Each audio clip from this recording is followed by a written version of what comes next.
obviously you hear something very different from us. So today what I want to do is talk about a very famous 4th of July speech, which I think has real meaning today.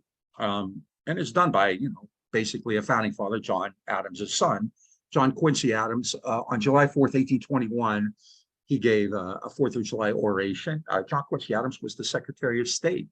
And so I want to actually read part of it. And then I kind of want to just hopefully briefly riff on why it's important today. And feel free, obviously, to chime in, because this is something we've talked about and we actually just had a show on like in the last few days. So John Adams began this, what will become very famous oration by ruminating on a question which he framed as, how did the wise and learned philosophers of the elder world respond to an inquiry? How would they respond to an inquiry about what has America done for the benefit of mankind? So you can see this is going to be kind of like this panegyric about how great America is, and he does. John Quincy Adams offered a litany of what he believed the U.S. had brought to the world, which included equal liberty and equal justice, equal rights. He claimed that America had, in the lapse of nearly half a century, without a single exception, respected the independence of other nations while asserting and maintaining her own, and has abstained from interference in the concerns of others, even when conflict has been for principles to which she clings. All right, so we can dismiss that. But here's the good part, which I think is really the good important. thing we're such an altruistic country. Yeah, exactly. But I'm going to talk a bit about that because he actually means something different. But this is the part I think that's become kind of famous and really kind of was revived in the early Cold War year, and in fact has been invoked a lot of times by the New Left, right? John Quincy Adams then offered a very stark warning about involvement abroad, and that's been invoked countless times since then by Americans all over politically.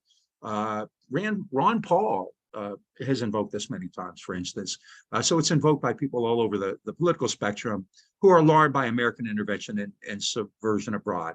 And here it is. Adams counseled that America goes not abroad in search of monsters to destroy. She is the well-wisher to the freedom and independence of all.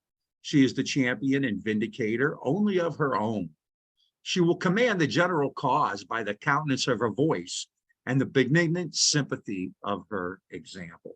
She well knows that by once enlisting under other banners than her own, NATO, were they even the banners of foreign independence, she would involve herself beyond the power of extrication. No exit strategy. Sound familiar?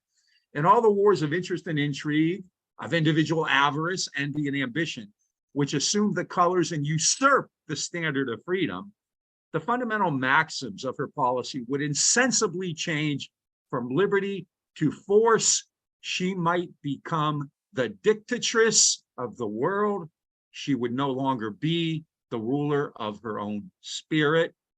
America's glory is not dominion, but liberty. Her march is the march of the mind.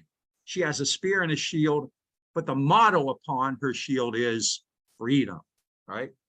That sounds beautiful. Now, obviously, it'd be real easy to say, John Quincy Adams is a fraud and this is hypocritical. John Quincy Adams came from a time when the United States was developing itself into a republic and hopefully a continental and ultimately a global power. And the way that Adams and Jefferson and Hamilton and Gallatin and everybody else intended to do that was through commercial expansion. And the basic thought at the time was that you couldn't have this kind of commercial expansion if you were always meddling and getting entangling and fighting wars and subverting and intervening in other places. John Quincy Adams is the guy who wrote the Monroe Doctrine, so obviously, there are limits to what he meant. But I think the words themselves and the ideology out of which they derive are really important today, because it's obviously not an idea that the ruling classes ever really adopted, although for a long time the operative principle in American foreign policy was commercial expansion, the open door, free trade, whatever you want to call it, right? Kind of what China is doing today is very similar to what the U.S. empire was built upon, right? Not necessarily going to war and colonizing other countries per se, but having, commercial interest all over the place. And what we're seeing today, and this is a theme we've talked about a lot, is that people even on the left are now kind of rejecting that idea. We just had a great conversation with Jim Risen, who's written a book about Frank Church and the Church Committee. And one of the key things the church committee did, probably its lasting, kind of legacy, will be that it really exposed what the CIA does. And importantly, if you're listening out there, Oliver Stone and Eugenio and Flounder and Pinto and all those guys, right? It was something that was embraced by all presidents, right?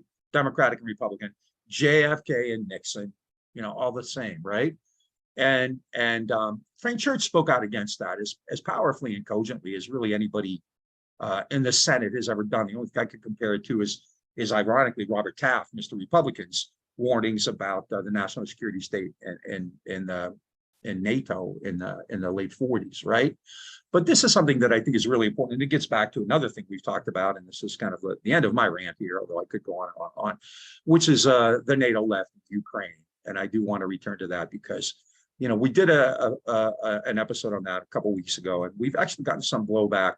There are all these people who are essentially their idea of an analysis doesn't go beyond like, oh, you're Putin's bitch, right? I mean, we've both heard that, and what we have here is exactly what John Quincy Adams warned against, right? America goes not abroad in the interest of others like NATO, looking for the avarice, looking for resources and all that kind of stuff. John Quincy Adams was an imperialist. He had a vision of a global empire. But I think Adams would be shocked at some of the shapes it's taken, some of the actions that have been done in the interest